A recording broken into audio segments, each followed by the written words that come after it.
Para makita ng ating mga kababayan kung ano yung pinag-uusapang BICAM ngayon, bigyan ko kayo ng isang halimbawa. Nung isang taon, ang inyong Duterte Youth Party List, siya lang ang kaisa-isang nagtanggol kay Pangulong Rodrigo Duterte sa Quadcom sa Kongreso. Meron kayong 300 na kongresista sa Pilipinas. At si Pangulong Duterte ay kinwestiyon ng 14 na oras sa Quadcom. Isa lang doon, pinagtanggol si Pangulong Rodrigo Duterte last November. At after nun, nung pagdating ng Disyembre, tinext kami ng DBM, Kong, tinanggalan po kayo ng 2025 budget through BICAM. Pasensya na po.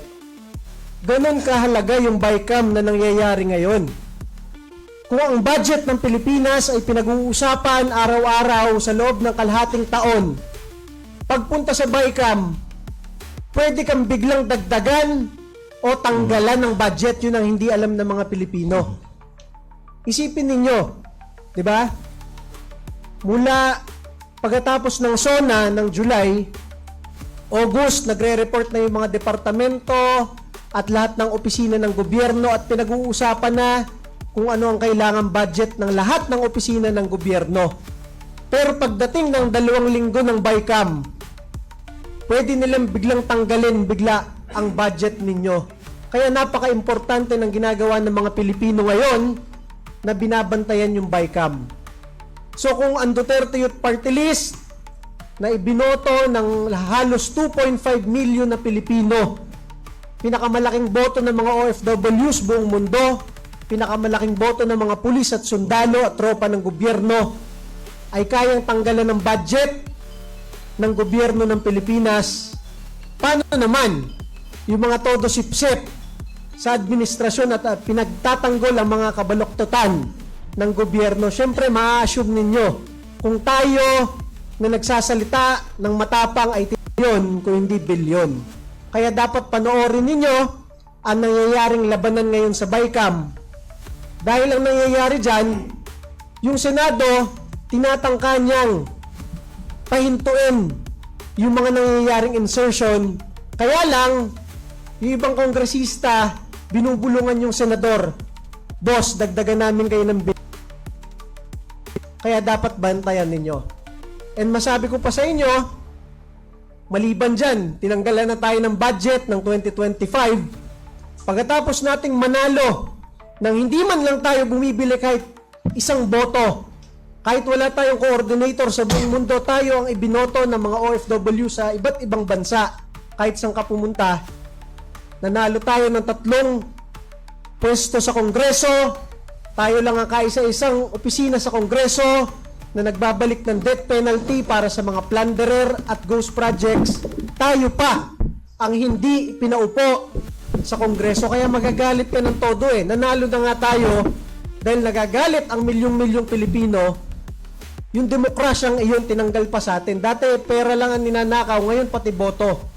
Kaya masabi ko sa inyo, ngayong mga panahon na ito, parang pati Pasko ninanakaw sa mga Pilipino. Sino ang magsasabi na 500 pesos sapat na sa Noche Buena ng isang pamilyang Pilipino? Bumili ka ng lechong manok, 300 to 400 pesos. Bumili ka ng konting pangkanin, tapos na yung 500 pesos. Yun na yun. Kahit anong explanation sa atin, alam ng milyong-milyong Pilipino na hindi sapat yan. Maliban dyan sa ipinipilit na 500 pesos lang ay kasya na sa isang magandang Noche Buena, ang ibinabayad nating tax na napakarami. Lahat tayo nagtatrabaho, bago mo makuha ang sweldo, may income tax ka. Pagpunta mo sa 7-Eleven o sa tindahan, may value-added tax pa. Pag wala kang trabaho, kailangan mo ibenta ang ari-arian ninyo, may capital gains tax pa. Pag hindi nyo ibebenta, magbabayad pa rin kayo ng amilyar real estate tax pa. Pag hindi ka na nakatrabaho, wala ka nang ibebenta, ilalagay mo na lang sa bangko, pati yung pera ngayon sa bangko, may tax pa. Sa napakaraming tax dito sa mahirap na bansang ito, bakit hindi umuunlad at dumadami ang magagandang proyekto para sa lipunang Pilipino? Ito ay dahil yung ating tax, almost 1/3 niyan, ay nananakaw na ng sarili nating gobyerno. Kaya kahit yung mga foreign assistance, hindi na nagbibigay ang mga iba't ibang bansa. Ang foreign direct investment, mga gusto mag-invest dito na negosyante, ayaw na rin.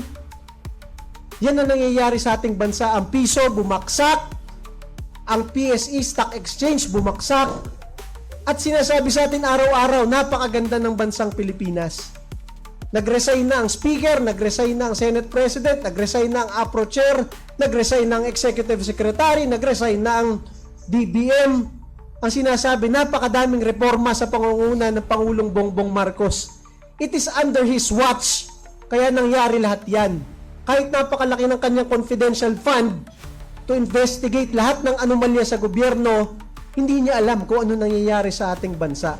Kaya ang masabi ko lang po sa inyo, bantayan natin ng todo at nagpapasalamat tayo sa inyo, mga kasama natin sa social media at sa media, dahil kung wala kayo, mag-iiyakan na lang ang milyong-milyong Pilipino sa hirap na dinadanas ng bansang ito.